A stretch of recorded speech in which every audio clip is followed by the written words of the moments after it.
Mindfulness is what brought Buddha enlightenment. These Buddhist basics will empower your own practice of mindfulness. Richard Clarke talks from decades of his own practice. We're going to talk about the Buddhist roots of mindfulness from 2,500 years ago and talk about the Buddha's own meditation. And I said the Buddhists had their roots in meditation 2,500 years ago. Actually, meditation has even earlier roots. Buddhism really grew from what is called Raja Yoga. And Raja Yoga is the yoga of self-discipline and practice. And it was practiced by the royal class in the time that Buddha grew up. And meditation was the primary practice of Raja Yoga. And there are many similarities between Raja Yoga practices and Buddhist practices. A few weeks ago, we talked about the Yoga Sutras, and these are really from the Raja Yoga tradition. So Buddha saw that human life inevitably ends in old age, sickness, and death, and he was determined to escape from this suffering. So Buddha, called Siddhartha at this time, walked away from a very privileged upbringing and from his young wife and son to join forest-dwelling ascetics. He had been groomed as a prince, but he turned away from it to search for something more meaningful. He renounced his status, gave away his possessions, and wandered, living a life of physical hardships and spiritual struggle. He learned the ancient arts of meditation from a series of teachers during his wandering, and he was now known as Gautama, and he quickly mastered meditation and was invited by his teachers to join them as a leader of their community.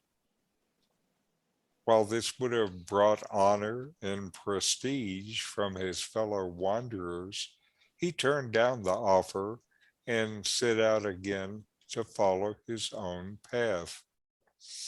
He thought meditation was a valuable practice, but was only a temporary refuge.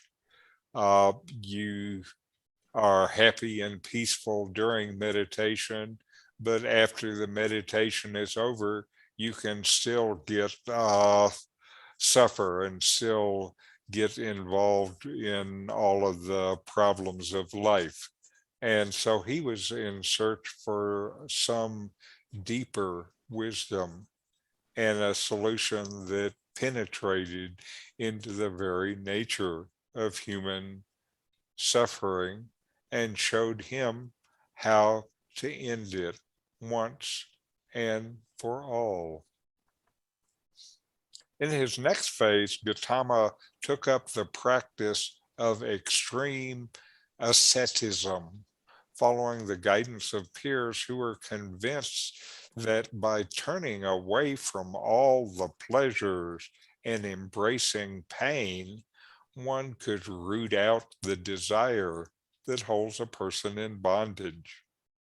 Starving himself to within an inch of his life, he eventually realized that this was not leading to any extraordinary insights and decided to start eating normally and to give up this asceticism.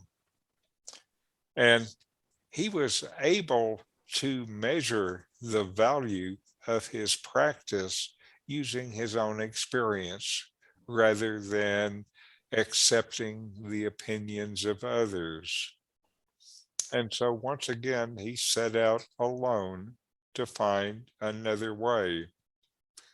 And he wandered around again for days and nights, and finally found himself near a large Bodhi tree. Something about the tree called him, and he went to it and sat down, and he made a resolution. I shall sit under this tree and meditate upon my questions, and I shall not move until I have my answers. Even if my skin rots and my body decays, I shall not budge until I see the light. He sat in the lotus position, closed his eyes, and concentrated on his breath. As the days and nights passed, he went through many different feelings. For the next 7 weeks, the Buddha continued to sit in silence. What he was practicing while he sat under the Bodhi tree was mindfulness, simple attention to his breath, like we are practicing. He came to a place within himself in which the mind was at complete peace, and he felt merged with the universe. This is reached when a person's desires stop, and then suffering goes away. Then they neither need nor want anything. They are just deeply happy and content. After this, he became known as Buddha, the one who is awake. And he talked about mindfulness after this, and his talks were written down and became the original Buddhist teachings about mindfulness. And what he wrote down then is the basis of the mindfulness practice that is still in use today. And it certainly is the basis of what we are doing together. You want deeper meditation, more peace, more happiness. Subscribe now to continue to find ways to get more from your meditation.